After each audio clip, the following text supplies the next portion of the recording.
Welcome back to the channel. This is Dr. Josya. Happy New Year. I hope you're doing well. If we haven't met before, I am Dr. Josya. I'm a board certified family medicine physician. I am a love and dating coach. I'm expanding it actually into health, wellness, and relationships because truly you cannot have one without the other. They're all encompassing. And if you see me kind of leaning in, it's because I realize my microphone's acting up a little bit. So I'm kind of leaning in a little bit here. Maybe I'll try to pull back and actually hold it. We'll see how long that can go because there's so much I want to talk to you guys about. And honestly, this microphone's quite heavy. So you know what? I'm going to put it down. It's just too much. I'm just going to have to lean in. You're going to lean in. It's all good. So what I wanted to talk to you guys about today is the new year, right? By the time you watch this, we're actually at the end of January 2026, starting February. And by this time, the majority of people have gotten rid of their New Year's resolutions. They've had resolutions. They're like, I'm going to work out. I'm going to get out of debt. I'm going to apply for this new job. Whatever it is, most people have given it up by this point. But if you're watching this channel, you're not like most people. You are most likely a high achieving professional in your field, most likely a woman. Men are welcome here too. You are not content with your degrees and accolades. In fact, you are still going for more. All right. And so you probably have not just New Year's resolutions or probably new month resolutions. You probably have, or we call goals, or even every week you have new goals every day, and you're constantly pushing yourself and bettering yourself. And I applaud that because if we don't always seek to be our best, then we cannot give our best to the rest of the world. We don't want to be stagnant because stagnant water ends up getting funky, right? So the same way as human beings, we're made of water. And just bear with me as I kind of riff right now, but we're made of water. So it's only natural that we're made to move, we're made to grow, we're made to have current, we're made to have a fluidity in how we approach things.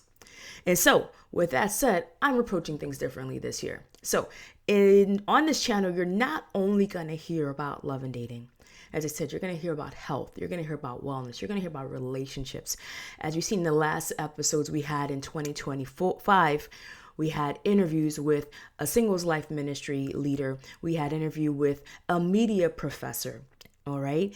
And so we were approaching things from different ways. And we're going to continue that in this year so that the goal of this is to address every aspect of you. Because if you are a high achieving professional woman looking for love, we have to address all these other parts of you so that you're not coming into a relationship fragmented or lopsided or ignoring those other parts of you while you're developing yourself or embracing your singleness.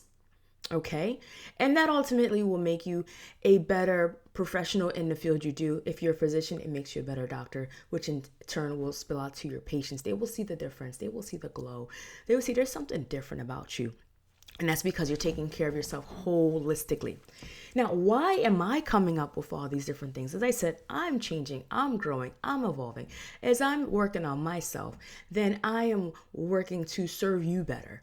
And so part of that in my own journey is that I am continuing on my health journey with weight loss. Okay. I have a fitness coach. I have a life and career coach. You know, we sit back and say, what is the big picture? Where are we moving with things? As you know, I am a wife and a mother. So I have family vision board meetings with my husband, and we talk about how we're going to do things for our family. And I also associate with different movers and shakers in different industries, people who are at the top of their game. And so as I'm learning and I'm growing, I want to share these things with you. All right. So back to the idea of the new year and the new you. So you've probably made those financial goals. You made those health goals, even those career goals. What about your love goals? All right. And that's something that a lot of women and men kind of take as default, like it's going to happen or whatever. And yes, it will happen if you're open to it. As I said before, I believe if God put in you the desire for love, that there is somebody out there for you. If the vision is there, the provision will be there. Okay.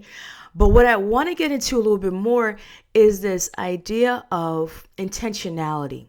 We've talked about it in some previous videos where in order to be open to love, we have to plan for it. Okay.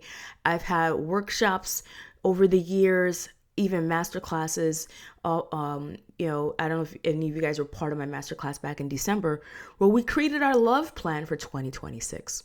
Okay. And I do have a similar video that you can go back to look at with some of the high touch points of how to make your own love plan at home. But the point being is we want to be intentional. We want to give it thought. We want to be intentional in our prayer part about it. Because remember, your spiritual life has a huge impact on your love life. Okay. We don't want to romanticize love and things to the point of, okay, I want to get that partner.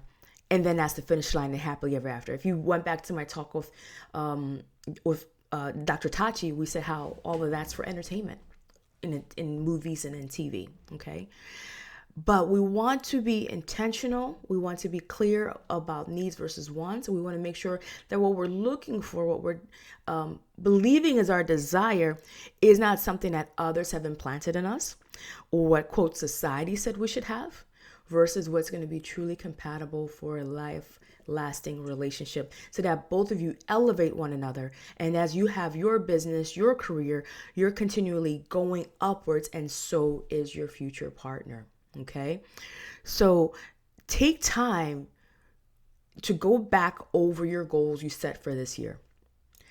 And if you did not have a dimension for love, I want you to put it in there. I'm going to give you 3 quick things within the category of love and relationships that you want to think about, that you want to pray about, and then write down your goals so you can work towards them. Number 1, your first thing is putting time in your calendar to go on dates. Okay? Block off time, create space. You can't make room for a new car if there's a car in the garage. And I speak because that's currently my situation. We have a car that's not working that we need to donate eventually. Or make room. You can't get the new outfit or so on. But even more importantly, you have to, if you are looking for a partner, for love, for lifelong, for marriage, make time to actually go on the dates once you meet this person. Create the space in the calendar now in faith.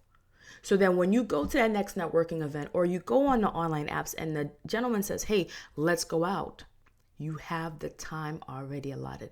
Let's say okay, Dr. Josya, you say to make this time, but what if I don't have a date? That's okay. Dress up and go out anyway. You need to have some self-care. And self-care is more than bubbles and a bubble bath. It's more than a spa. It's more than a glass of champagne.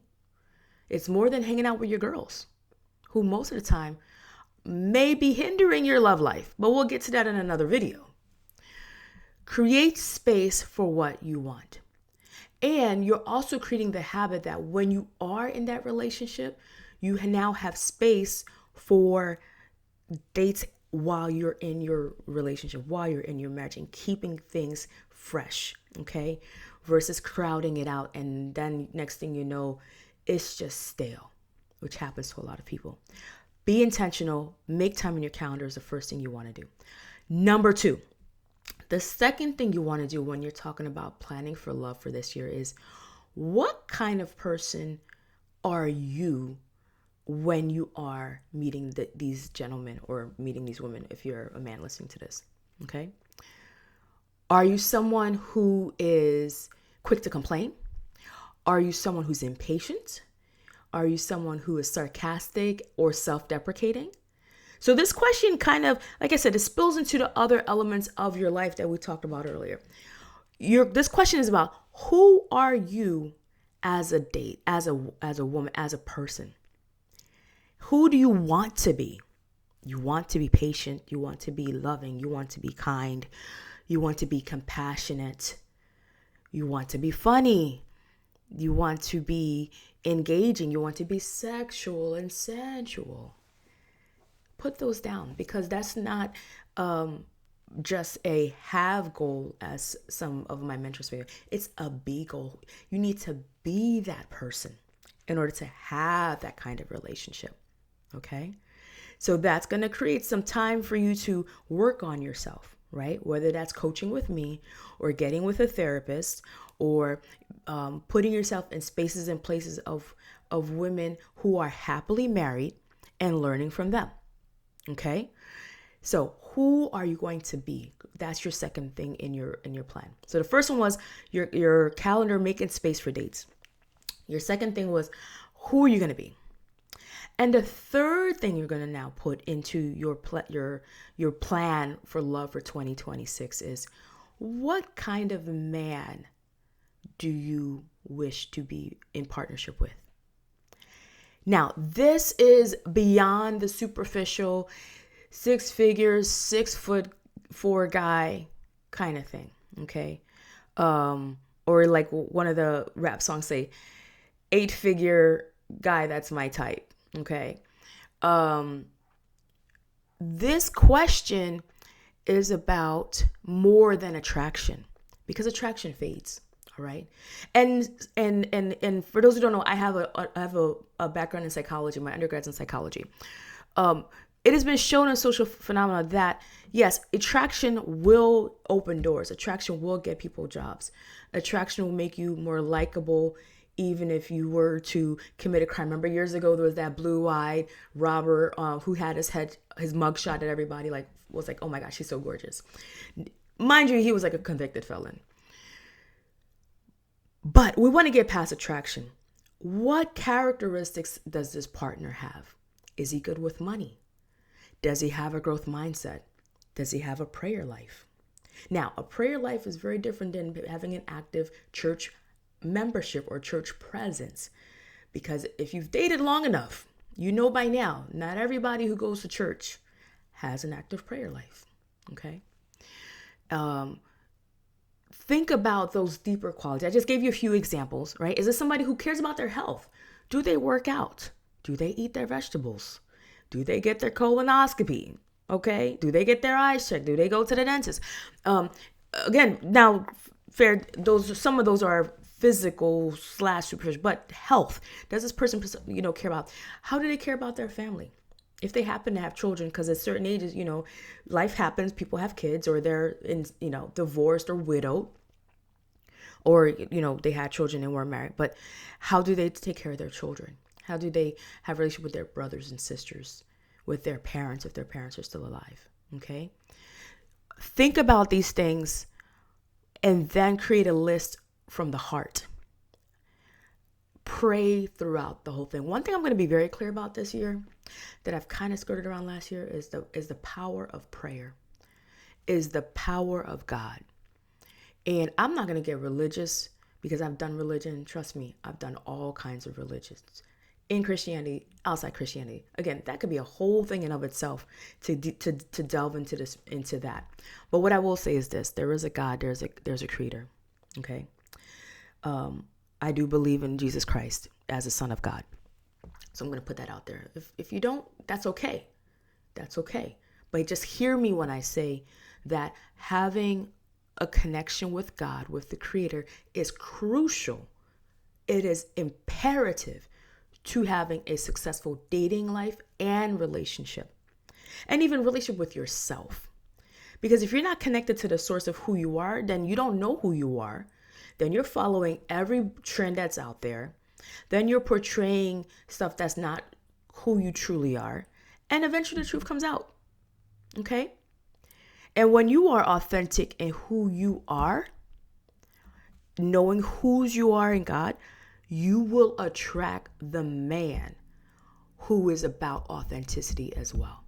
You will have clear insight into who to not talk to because they are false. In fact, many of them will not even come your way. Some will, because they'll be attracted to your light. But you'll have discernment to say, this is not the person.